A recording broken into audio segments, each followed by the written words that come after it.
If you knew morning wood, then you know why I feel blue.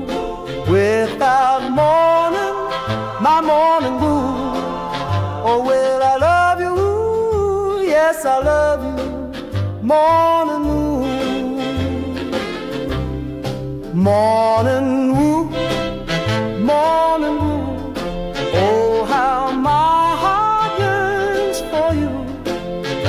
Oh, morning, my morning wood. Oh, well, I love you, yes, I love you, morning wood. Morning wood, morning wood. Pretty, pretty, pretty, pretty morning wood. Oh, morning, my morning wood. Oh, well, I love you and I need you, morning wood. I love you, morning wood, with a love so rare and true. Oh, morning, my morning wood. Well, I love you, I want you, morning wood.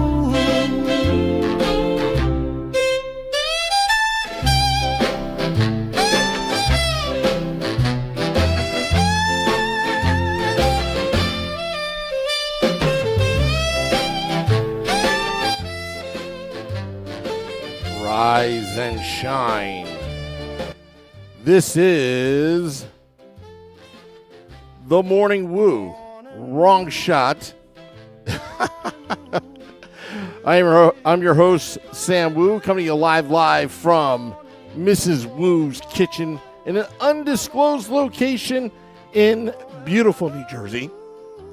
As we're streaming live on Facebook Live, YouTube Live, X Live, Twitch, and now on Instagram Live on the Primetime Radio Network and simulcasting on the Let's Go Devils Network as well. Wow, what a sports night last night. We're going to go over everything that went on last night. But before we begin, I want a big shout out to Johnny Danks. Johnny Danks, if you're out there, thank you for reminding me, because I kind of screwed up yesterday. I was going to talk about the front office changes of the New Jersey Devils. It was in the title on the Let's Go Devils podcast network. And as you know, we soft launched the Daily WooCast. So I've been doing a lot of things behind the scenes because there are some changes that are going to be made in the next few months. So we're flushing out the bugs right now. And somehow it was in my notes, but I forgot to talk about the front office changes of the New Jersey Devils. And, well, you know what? It was your typical corporate press release on Friday. Of course, it has to be a Friday when nobody's looking, right? And it was your typical, I don't know. It was just such a corporate press release. And I'm going to read it out loud because, I don't know. As you may know, it's kind of old news right now, but Dan McKinnon and Chuck Fletcher, the team will not renew their contracts. But I got to read this press release. Real quick. I'm trying to get to it right now, but somehow it's not. The internet is not working, believe it or not, in Mrs. Woo's kitchen. How could that actually happen? Well, at least my phone's not working. I'm trying to click on that press release, and somehow it's not working. But I'm going to get there. Let's see here. Okay, got it. Nope, it didn't show up. Now it's showing up. Maybe it's fat fingers. You know, that's what happens with fat people. You got fat fingers. But it said it's May 1st. Friday, May 1st, around 5 p.m. That's when you do those press releases when no one's looking. The New Jersey Devils today announced that team will not renew the contracts of Dan McKinnon, Senior Vice President, Assistant General Manager, and Chuck Fletcher, Senior Advisor to the President of Hockey Operations and General Manager, which was formerly, was Tom Fitzgerald, obviously. And this is the line that always gets me with any kind of like corporate email, but this is in a press release. The organization thanks them for their time, dedication, efforts, and wishes them all the best as they pursue future opportunities. Yeah, well, I don't know. I don't know about you, but I thought that was kind of funny, but not funny. But good grief. Chuck Fletcher, I don't know. Anywhere he goes, it seems like he destroys franchises. For, he was with the Flyers. I believe he was with Minnesota Wild and the Nashville Predators, I believe. But anyway, so Johnny Danks, thank you for pointing that out, that I did not talk about that yesterday on the Morning Woo. 210 straight mornings of the Morning Woo. Also, I want a big shout out to Wimpy saying spring cleaning sunny. Steve Engel says that Sam is in his sunroom. No, this is actually in the kitchen. Well, actually, the dining room, I guess. I don't know.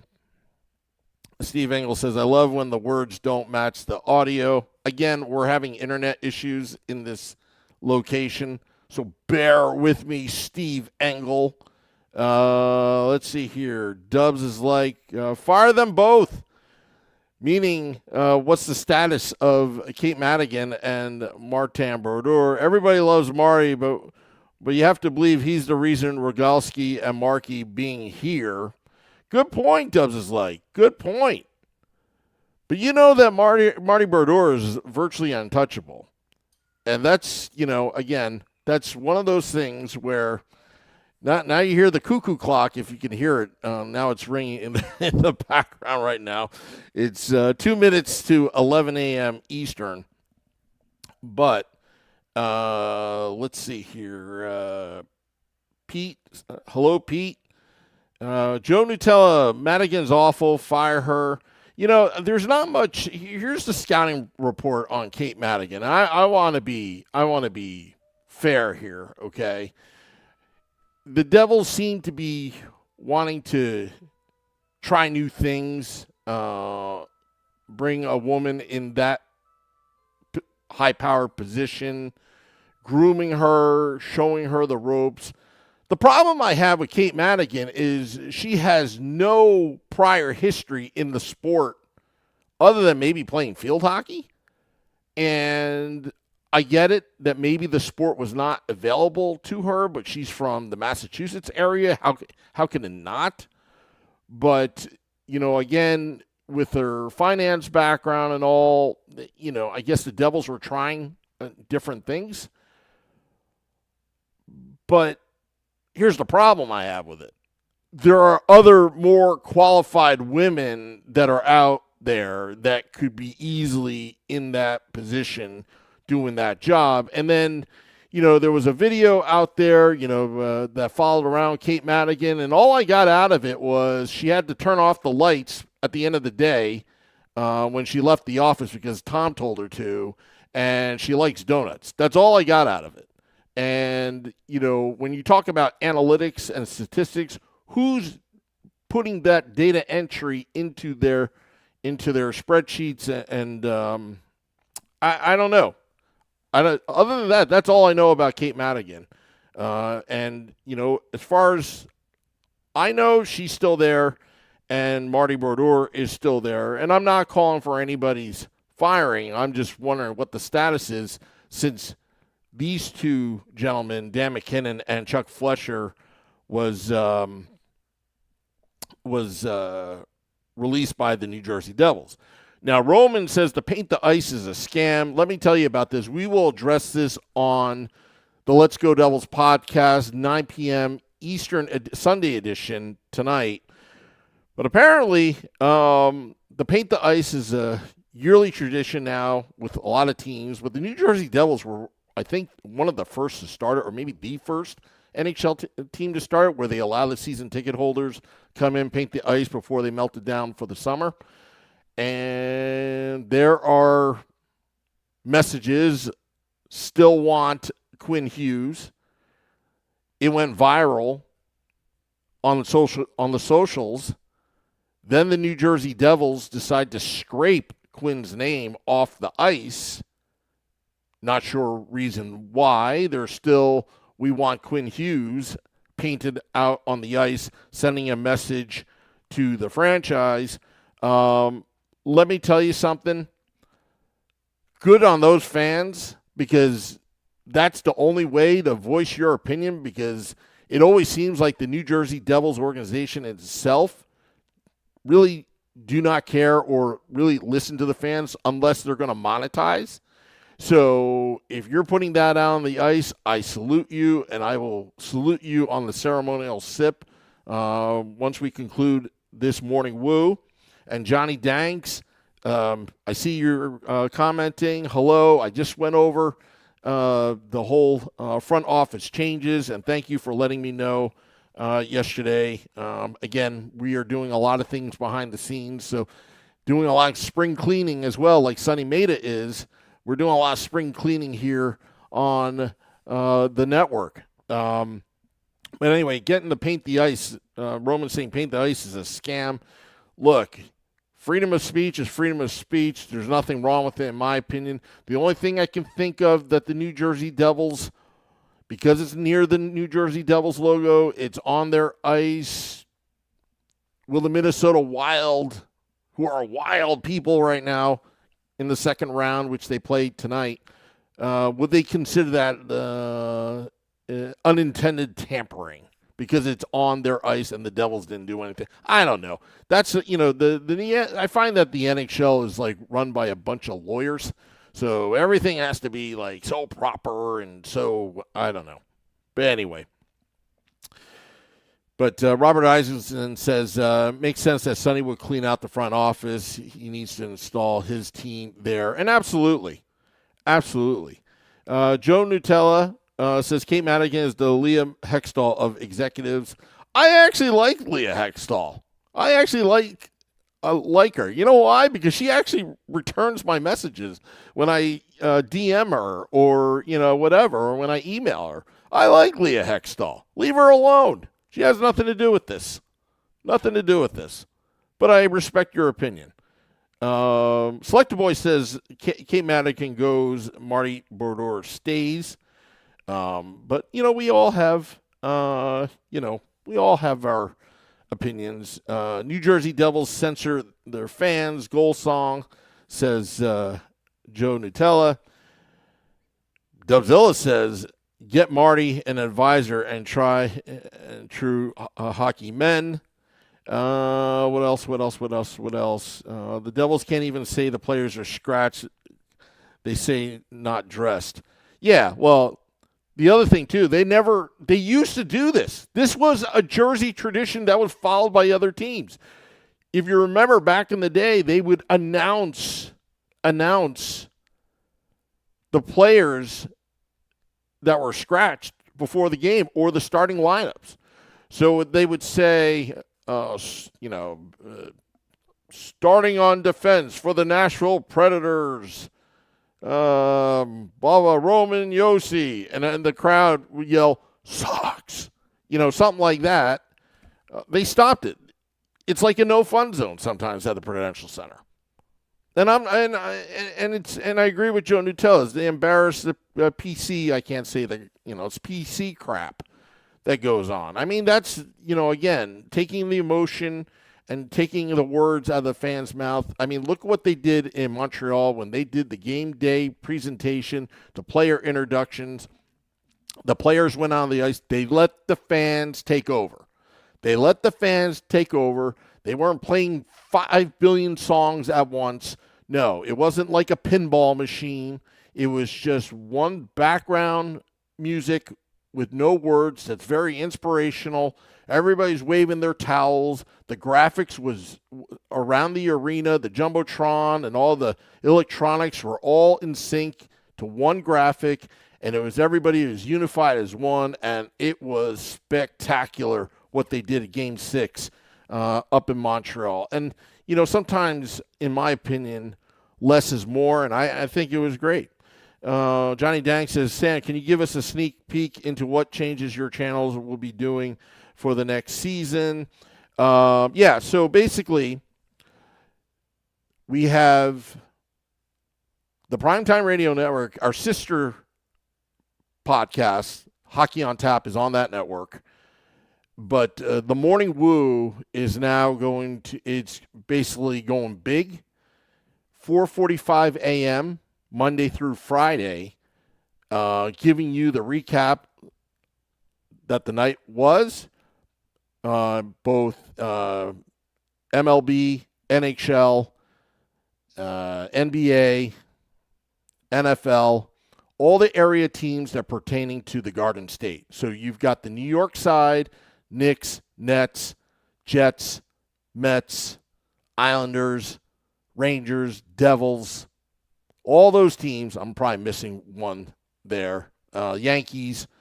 And then you got the Philadelphia side, South Jersey, the Flyers, the Sixers, the Phillies. I'm missing a team here. Why can't I think of it? Oh, and the Eagles as well. So we're going to be covering all that on the Morning Woo because we got fans from both North and South Jersey. So why alienate it? New Jersey, believe it or not, don't listen to New Yorkers. Don't listen to the people in L.A. New Jersey is actually the biggest sports market in the United States because you're in between two major cities. New York, in theory, is number one. Number 4 is Philadelphia. You combine the two, New Jersey, you've got the number one sports market. So that's what we're doing. And the new podcast, it's not a podcast, it's a WooCast, the Daily WooCast. It's in its beta form, Johnny. It's going on noon Eastern, Monday through Friday. I'm still figuring out the weekend scenario, but we have a few months. I love to have it up and running full time. 7 days a week by the end of August. So we're flushing out the bugs. We're going to be doing interviews with football players, possibly basketball players, anybody, around the tri-state area and down in Pennsylvania, down in Philadelphia. So we're doing that. Joe Nutella says the woo wide world of sports. Yes, we're going to be doing that. Plus, we're going to be talking, well, let's transition here. Last night, believe it or not, it was a Philly night last night. Can you believe that? The 2 playoff games that were going on yesterday, the only game in town were the Flyers and Carolina Hurricanes and the 76ers and the Celtics Game 7 up in Boston. So we're going to go over that in just a sec. And let me tell you something. Thank you, Dubzilla. It says the new format's going to be awesome. Yeah, and we're doing something nobody ever, believe it or not, nobody has ever really done this. Nobody's really ever done this, to combine both the New York and the Philly side. And we're going to have different segments on the Daily Woo cast. I have a segment called Turnpike Trash. There's going to be a lot of bickering going on because this would be really one of the few or only podcasts, but it is a WooCast. It's the only WooCast that's doing both New York and Philly, two huge markets and rivalry, and it's just going to be a lot of bantering going on, and that's the whole goal of it, is for you, the fans. But let's go over last night, because let me tell you, before the playoff games began, let's go over, we'll go over the Kentucky Derby as well. But Philly sports last night, you had first off, the Phillies, the Philadelphia Phillies. They were the first team to go yesterday. Phillies firing their manager, Don Mattingly, coming in. They're on a streak. They look hot.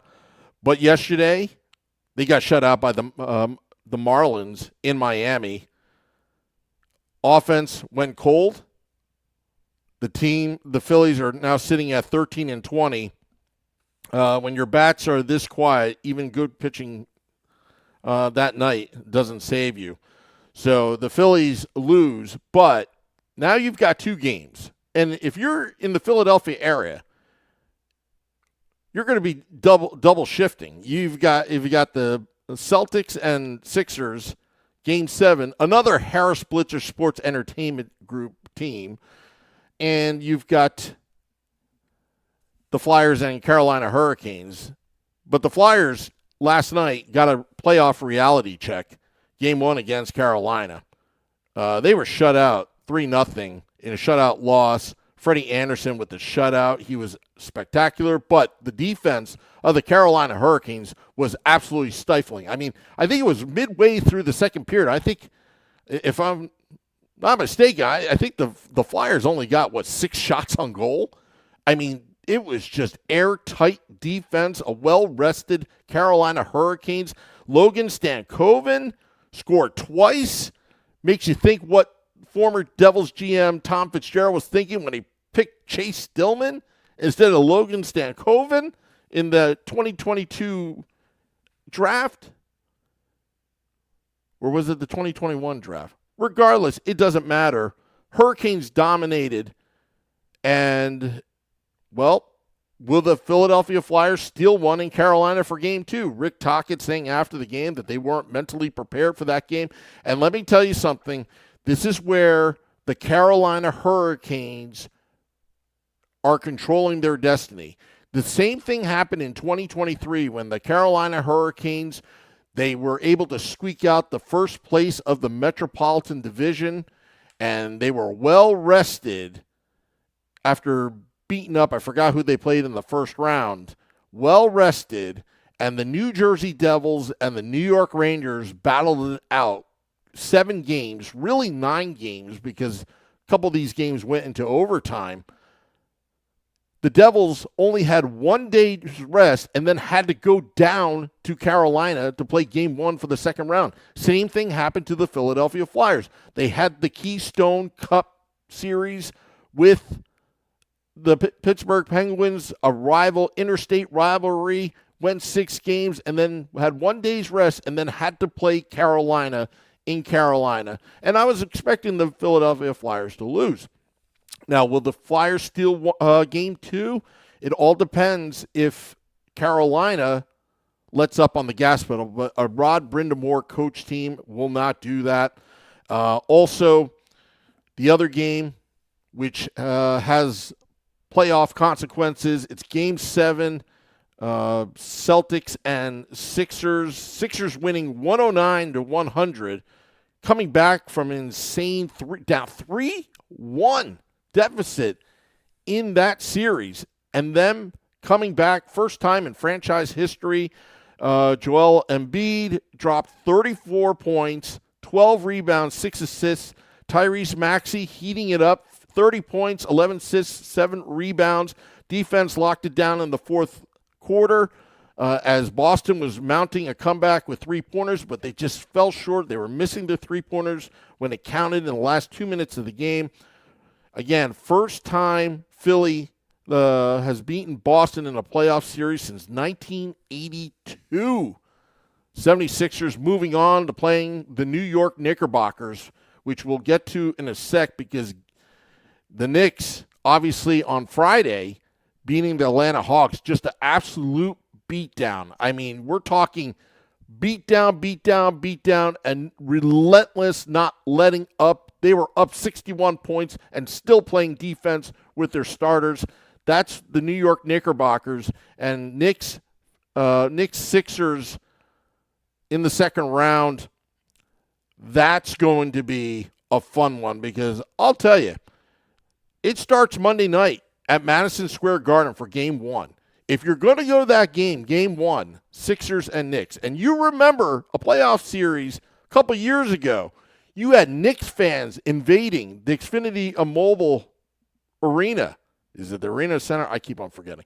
And, you know, those Knicks fans, they travel well.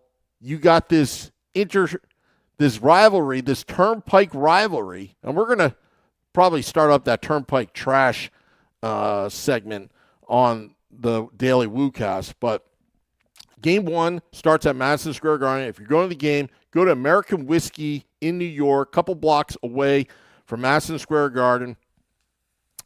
And yeah, I mean, this series has got to go 7 games because you can't count the Sixers out. Everybody counted them out when they were down 3-1 against the Boston Celtics. Yeah, I get it. Tatum was out for Game 7, but I'm going to make a bold prediction here. Sixers are going to steal Game 1 at the Garden, and it goes 7. So book that.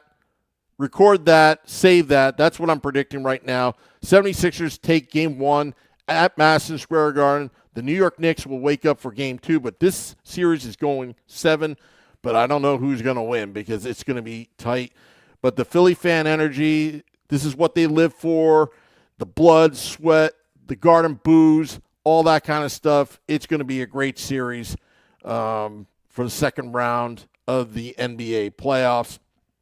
All right. Getting to your comments right now as we're moving on. Wimpy says buying tickets on your phone there is nice. Concession, blah, blah, blah, blah, blah. Don't know what he's talking about. Should be looking.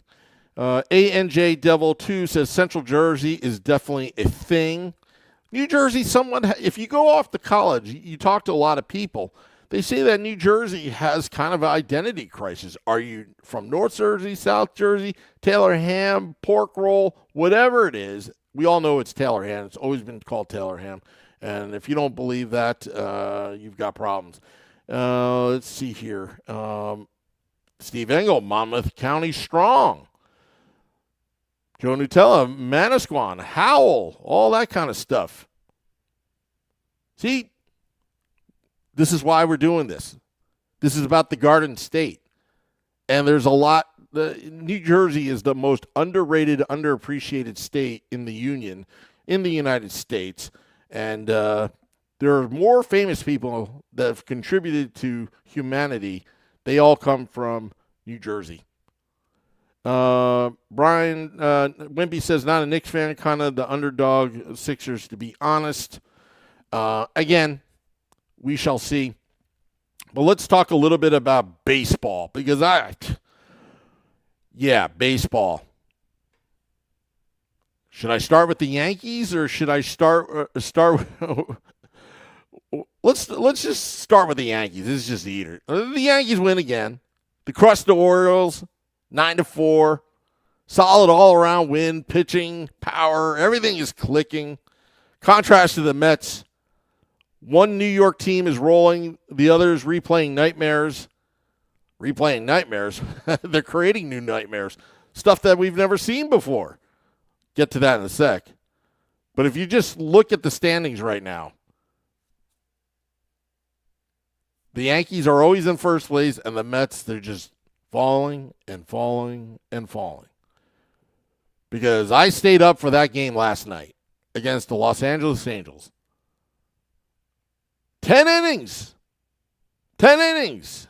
It didn't even have to go 10 innings. Angels walk off after the Mets rallied. Second straight night, they tied it and lost. The missed opportunities. First inning. The Angels scored, but the replays clearly showed that Soler was tagged out at third before the run. The Mets replay coordinator never challenged. Carlos Mendoza said after the game we called, he missed it. Cost them a run early and momentum. This is why you pay the replay guy the big bucks, and last night he left money on the table. The Mets are finding different ways to lose. You've got replay. It was given to you, and you didn't take it. How do you not challenge? I don't care what the replay guy says. How can you not gamble and challenge a run scored? We're not talking about a guy getting on first base. Was he on first or not? Did he beat the throw or not? We're talking about a 1-0 lead early in the game. That run should have never counted. And it goes against Nolan McLean's ERA, who's been phenomenal. He is the next Jacob deGrom. He could pitch a shutout and somehow lose. Unbelievable. The Mets bullpen, they almost pulled it out in the 10th with 2 pop-outs, but then one got through. And it ties into the Mets' struggles and their bullpen questions. 11-22, the New York Metropolitans. And thank God for the New York Knickerbockers. Because if you're watching all this, if you're a New York sports fan or you're from North Jersey and you're watching all this, this is all disgusting. At least there's one winning team in this town, and it's the New York Knicks. Suka, haven't seen you in a while, saying the Mets stay Metsing, such an embarrassment. Selector Boy says Mendoza is a dunce. Dunce as well, more like a dolt. If you don't know what dolt means, look it up. D-O-L-T. Robert Isaacson says the Devils video team needs to be hired as consultants for the Mets replay team.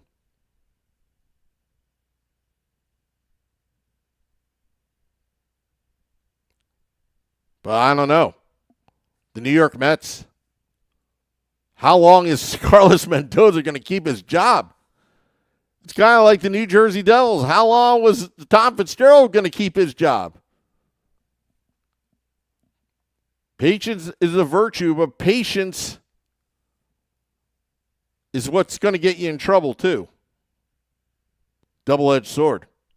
That's what I say. All right, well, we're about to get out of here, but I want to talk about the Kentucky Derby.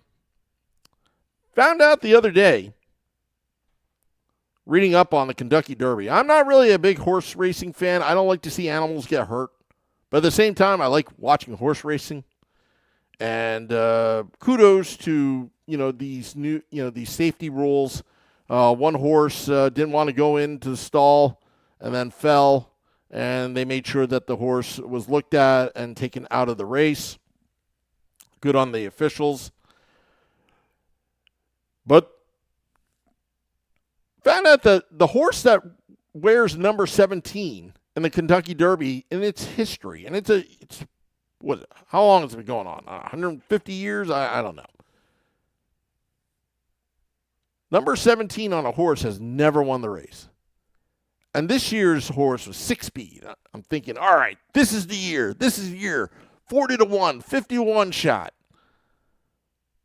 But it turned out it was Golden Tempo. Now, 6-speed had the lead, but it just got burnt out in the end there. But Golden Tempo just came from behind. And it was almost like a video game where, there's a cheat mode and the horse just went from the bottom third to first place, winning the Kentucky Derby. Golden Tempo. Also, Sherry DeVoe became the first female trainer to win the Kentucky Derby, the Run for the Roses. And also in the mix, I guess somehow the Florida Panthers owner, the Violas, are involved. I believe they are probably part owners. Somehow they're involved with the winner. And, yeah, there we go. That's it. All right, we're going to get out of here.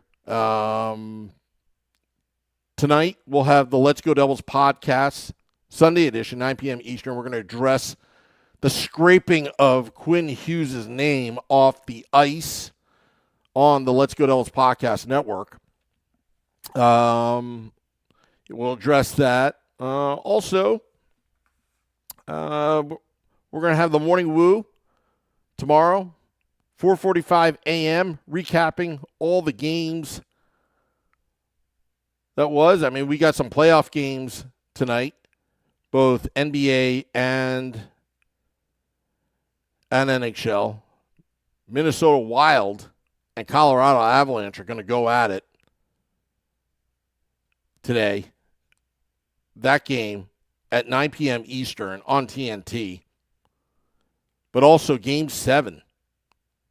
Tampa Bay Lightning and Montreal Canadiens going out at 6 p.m. Can you believe that the second round has started? They're not waiting in the NHL. They're taking advantage of all these weekend days and all the TV time. They're not going to wait around for other series to just let go. But the NBA is. But I just find that pretty funny that some of these series haven't concluded. And also in the NBA, let's check here the schedule. You've got two games. You've got Detroit and Orlando Magic Pistons coming back in Game 6 to force a Game 7. And also you've got the Cleveland Cavaliers and the Toronto Raptors in Cleveland for another Game 7. So you got Game 7 to action in the mid-afternoon at 3:30 p.m. Eastern with Detroit and Orlando. And then also on NBC Peacock, 7:30 p.m. Eastern, Cleveland and Toronto. So that's it. All right. Well, we're going to play the music right now before we go. All right. The ceremonial sip. To those New Jersey Devils fans that are showing management who they want as the New Jersey Devils by painting Quinn Hughes' name on the ice. They scraped it off, but then there were more Quinn Hughes' name on the ice. Thank you, thank you, thank you. Have your voices heard. I salute you with the ceremonial sip to you. That felt good. All right. Getting out of here. The music, I'm going to fade it in now.